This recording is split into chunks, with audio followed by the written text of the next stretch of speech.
সাবেক পরিবেশ ও বনমন্ত্রী সাবের হোসেন চৌধুরীকে 5 দিনের রিমান্ডে পাঠিয়েছেন আদালত। খিলগাঁও থানার 4টি মামলায় তাকে গ্রেপ্তার দেখানো হয়েছে। আদালত কক্ষ থেকে হাজতখানায় নেয়ার পথে সাবের চৌধুরীর ওপর হামলার ঘটনাও ঘটে। একই সঙ্গে প্রধানমন্ত্রীর কার্যালয়ের সাবেক মুখ্য সচিব নজিবুর রহমান ও স্বরাষ্ট্র মন্ত্রণালয়ের জননিরাপত্তা বিভাগের সাবেক সিনিয়র সচিব আমিনুল ইসলাম খানের 3 দিনের রিমান্ড দিয়েছেন আদালত। রোববার রাতে গুলশান থেকে গ্রেপ্তার ঢাকা ৯ আসনের সাবেক সংসদ সদস্য সাবের হোসেন চৌধুরীকে আদালতে নেওয়া হচ্ছে। এই খবর পেয়ে সোমবার আদালত পাড়ায় ভিড় করতে থাকে লোকজন। আদালত প্রাঙ্গণে অতিরিক্ত পুলিশ ও সেনা সদস্য নিয়োজিত করা হয়। বেলা 2:15টার দিকে পুরান ঢাকার মুখ্য মহানগর হাকিম আদালতে তোলা হয় সাবের হোসেন চৌধুরীকে।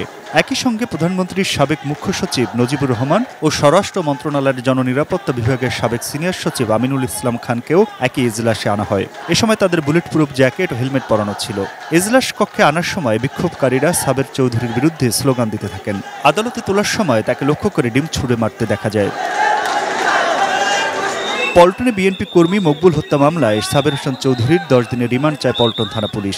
শুনানি শেষে 5 দিনের রিমান্ড মঞ্জুর করেন আদালত। খিলগাঁও থানার হত্যা মামলায় তাকে এই সৌনারেশ করা হয় এবং গ্রেপ্তার দেখানো হয়, এটা বিজ্ঞ আদালত আদেশ প্রদান করেন এবং পরবর্তীতে তাকে রিমান্ড মঞ্জুর করে তাকে তদন্তকারী কর্মকর্তার হেফাজতে প্রদান করেন। কোয়ালিটি সম্পন্ন আন্তর্জাতিক মানের CMT 500W CSRM committed for better still।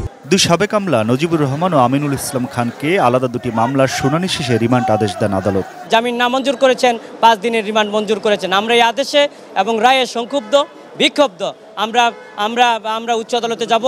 আদালত প্রাঙ্গণ থেকে চলে যাওয়ার সময়ও বিক্ষুব্ধ জনতার আক্রোশের শিকার হন সাবের হোসেন চৌধুরী। Aminul Islam, ATN news, Dhaka.